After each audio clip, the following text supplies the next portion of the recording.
સ્વાગત છે। હું છું હાર્દિક મોદી। 10 સુધીની શરૂઆત એક મોટા બ્રેકિંગ ન્યૂઝથી। મિડલ ઈસ્ટ સંકટ વચ્ચે પીએમ મોદીની અધ્યક્ષતામાં સીસીએસની બેઠક આખરે પૂર્ણ થઈ છે। 3.5 કલાક ચાલેલી બેઠકમાં યુદ્ધમાં ભારત પર પ્રભાવ મુદ્દે ચર્ચા કરવામાં આવી છે। સીસીએસની બેઠકમાં પીએમ મોદીએ મહત્વના નિર્દેશો પણ આપ્યા છે।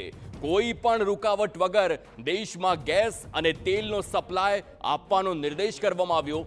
મંત્રીઓ અને સચિવોને ખાસ ગ્રુપ બનાવવા નિર્દેશ આપવામાં આવ્યા। સરકારના તમામ વિભાગે મળીને કામગીરી કરે તેમ પીએમ મોદીનો સ્પષ્ટ આદેશ છે। બેઠકમાં ઉર્વરક આયાતના વૈકલ્પિક સ્ત્રોત પર ચર્ચા પણ કરવામાં આવી છે।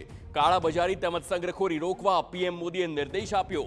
રાજ્ય સરકારો સાથે યોગ્ય તાલમેલ બનાવવા સૂચના પણ આપી દેવામાં આવી છે। મિડલ ઈસ્ટ યુદ્ધની સમગ્ર વિશ્વ પર માઠી અસર પડી રહી છે અને તમામ વીજળી એ સ્ત્રોત છે જેમાં પર્યાપ્ત કોલસાનો ભંડાર હોવાની પણ વાત કરી છે। ભારતમાં વીજળીની કોઈ અછત નહીં સર્જાય તેમ પીએમ મોદીએ આશ્વાસન પણ આપ્યું છે। પરંતુ 3.5 કલાકની આ સીસીએસની બેઠકે અનેક ચર્ચાઓ જગાવી, કારણ કે આ પ્રકારની બેઠક એવા સમયમાં બોલાવવામાં આવી છે કે જ્યારે ક્યાંક ને ક્યાંક એવી પરિસ્થિતિ હાલ દેશમાં જોવા મળી રહી છે। અછતને લઈને અનેક જે ચર્ચાઓ થઈને ત્યારબાદ આ બેઠકમાં મહત્વના નિર્ણય લેવામાં આવ્યા।